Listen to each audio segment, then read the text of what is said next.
Hello बच्चों, let's see the question. So the question is, a tank contains 5 moles of oxygen, 2 moles of nitrogen and 20 gram of hydrogen at room temperature. Find the mole fraction of hydrogen. तो आपको बोल रहे हैं कि आपके पास में क्या है, टैंक है इस तरीके से, ठीक है। इस टैंक में क्या है, आपको नंबर ऑफ मोल्स दे रखे हैं, किसके, ऑक्सीजन के, ठीक है। कितने दे रखे हैं, 2 मोल्स दे रखे हैं, सॉरी 5 मोल्स दे रखे हैं ऑक्सीजन के, ठीक है। ऑक्सीजन के नंबर ऑफ मोल्स कितने दे रखे हैं, 5। ओके, ये कितने दे रखे हैं आपको, 5। Number of moles of nitrogen भी आपको दे रखा है कितना, 2, ठीक है। ये आपके 5 मोल्स हैं, ये आपके पास में कितने हैं, 2 मोल्स हैं। बट आप यहाँ पर आपके पास में हाइड्रोजन भी है, बट हाइड्रोजन का आपको यहाँ पर वेट मेंशन करके दे रखा है, ठीक है।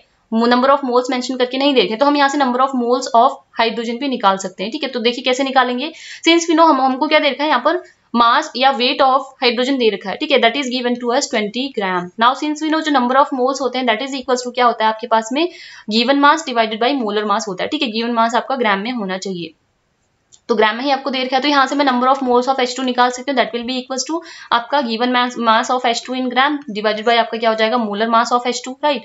तो यहाँ से देखिए अगर मैं गिवन मास देखूँ तो हमें 20 ग्राम गिवन है, divided by molar mass of H2 कितना हो जाएगा, हाइड्रोजन एक, हाइड्रोजन का कितना होता है, 1 ग्राम पर मोल होता है। H2 में आपके 2 हाइड्रोजन है, तो क्या हो जाएगा 1 × 2, दैट मीन्स 2 ग्राम पर मोल हो जाएगा।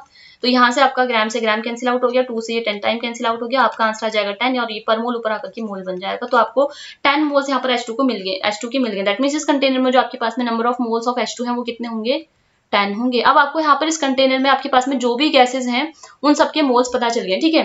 O2 कितने हैं, 5 मोल, N2 कितने हैं, 2 मोल और H2 कितना है, 10 मोल। तो आपको क्वेश्चन में क्या पूछा गया है कि मोल फ्रैक्शन बताइए। देखिए मोल फ्रैक्शन किसी भी सब्सटेंस का क्या होता है कि जिस भी सब्सटेंस का आप मोल फ्रैक्शन निकाल रहे हैं that will be equals to उसके उस सब्सटेंस के मोल्स डिवाइडेड बाय आपके टोटल मोल्स, ठीक है। तो टोटल मोल के रिस्पेक्ट में आपके उस सब्सटेंस के कितने मोल्स प्रेजेंट हैं वही आपका क्या होता है वहां पर उसका मोल फ्रैक्शन होता है। तो यहाँ पर अगर मैं H2 की मोल फ्रैक्शन की अगर बात करूं हाइड्रोजन की, तो mole fraction of hydrogen will be equals to what, number of moles of hydrogen divided by total number of moles of hydrogen, total number of moles जो भी आपके इस टैंक में प्रेजेंट है, ठीक है। तो यहाँ से अगर मैं बात करूँ तो number of moles of hydrogen divide by total moles किस किसके, ऑक्सीजन के मोल्स हैं, N2 के मोल्स और H2 के मोल्स हैं। तो यहाँ से मैं कह सकती हूँ number of moles of O2 plus number of moles of N2 plus number of moles of H2, total number of moles इसी के इक्वल रहेंगे, ठीक है। वैल्यूज पुट कर देते हैं, H2 के नंबर ऑफ मोल्स कितने हैं, 10 डिवाइडेड बाय O2 के नंबर ऑफ मोल्स कितने हैं, 5 मोल, N2 के कितने हैं, 2 मोल, H2 के कितने हैं, 10 मोल। तो यहाँ से आपका क्या हो जाएगा, this will be equals to 10 mole divided by क्या हो जाएगा, 17 मोल,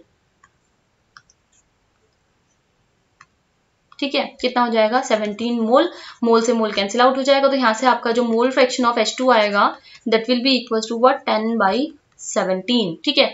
तो यहाँ से आपका क्या आ गया, 10/17, जो यहाँ पर आपको 10/17 ऑप्शन 4 में दे रखा है। Mole fraction of H2 is 10/17, hence option 4 is the right answer of your question. Hope you understood it well. Good luck.